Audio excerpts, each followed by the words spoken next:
Nostalgia doesn't hit the same for everyone. I found what I was into pretty early in life, and I'm glad that some of it has had a chance to find a new audience.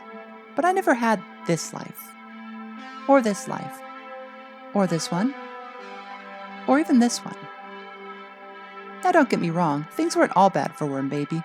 But I feel like for a lot of people, the past can sometimes be a place of turbulence and anxiety, somewhere you might not want to go back to. If that describes you, then developer PureIceBlue might have something right up your alley. Lost Cartridge, Cold Read is a lo-fi horror adventure game released in January 2023. The player takes on the role of 19-year-old Mitchell Hayes, who heads into a blizzard to pick up his heart medication and is forced to seek shelter in a local library. Things kinda take a turn after that.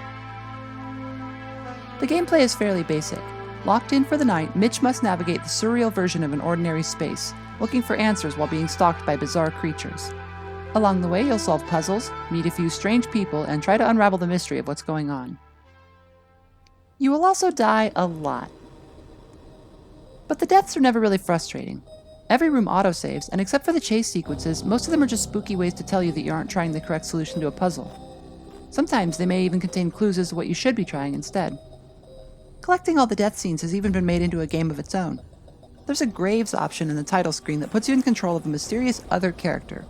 Each death adds a cassette to their collection, allowing them to rewatch any of the game over scenes. These deaths are often gory, but mostly they remind me of Shadowgate or other similar titles. Many of them are so over the top that it's hard to really take them seriously, and the few that go darker generally tend to have a worthwhile narrative purpose.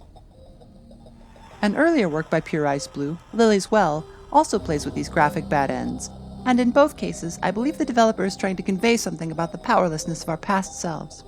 Both games take place in the early 2000s, and both feature young protagonists in settings that should be safe and welcoming, but are anything but. The nostalgia here is deployed not to invoke your fondness for some old piece of media, but to build a fear of the past and what you might find there. Graphically, the game looks pretty good. Its chunky pixels and dithered shading remind me of something like Sweet Home or Uninvited on the NES, but the resolution is quite a bit higher here. You get a lot more texture. I can practically feel that indoor-outdoor carpeting. There are a couple of filters on top of the pixel art, at least one for scan lines and another for static. RPG Maker MV is so poorly optimized that I actually had to disable these on my laptop, but playing it on my desktop, I think the visuals really are designed for them. Some color choices seem a bit odd when you're looking at the raw sprites, but the filters help mute it down and blend it all together.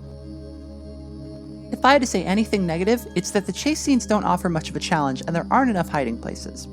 It might be more interesting if sprinting was limited or disabled while the monsters were out, and if there were more ways to get away from them. But honestly, the chases are such a small part of the game that I don't mind them. Depending on your puzzle-solving skills, the game is on the shorter side.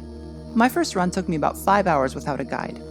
It helps that the puzzles are generally logical and relevant to the story.